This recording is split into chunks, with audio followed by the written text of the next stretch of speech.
শেরে মহীশূর টিপু সুলতান দরবারে পদার্পণ করছেন।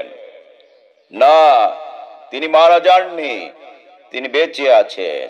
তিনি হাঁটতেও পারেন, দৌড়াতেও পারেন, প্রয়োজনে বলও খেলতে পারেন। এই যে তিনি হাঁটছেন, হাঁটা শুরু করেছেন, হাঁটতে হাঁটতে দরবারের দিকে চলে আসছেন। এই যে টিপু সুলতান, তার বজ্র কণ্ঠ এবং শরীরের ভিতরে একটা দাহ অস্ত্র। আর এই যুগে চলে এসেছে আধুনিক টিপু সুলতান।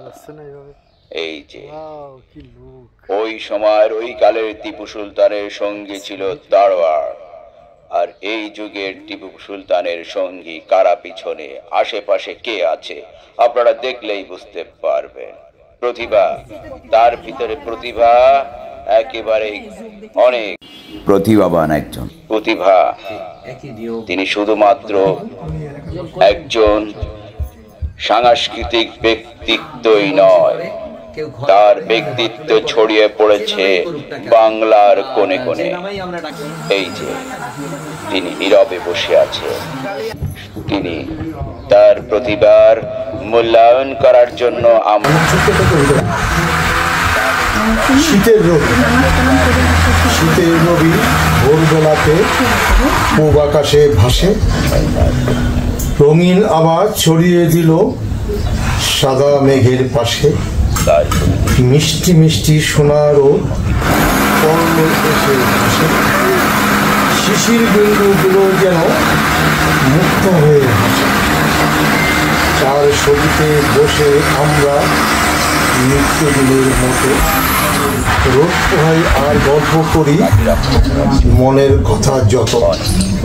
শীতের রবি ওঠার ছবি, জুলাই দীপ্ত মিঠা রোদের ছোঁয়ায় সবার মনে আবেশ।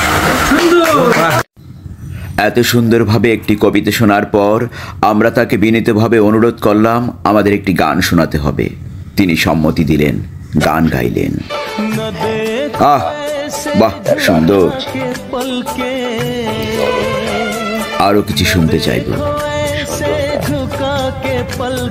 আমরা জানি তিনি একই সাথে ভালো নৃত্য শিল্পী।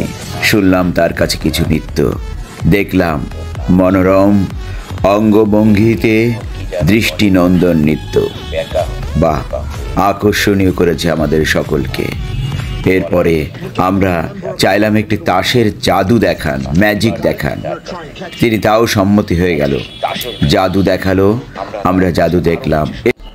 এরপর দৌড় দিতেই আমাদের বাধা দিল তারই একজন শুভাকাঙ্ক্ষী। তিনি তার অস্ত্র দেখিয়ে বলল, এরপর সুলতান সাহেবকে একবার বিরক্ত করলেই রক্তের বন্যা বয়ে দিল।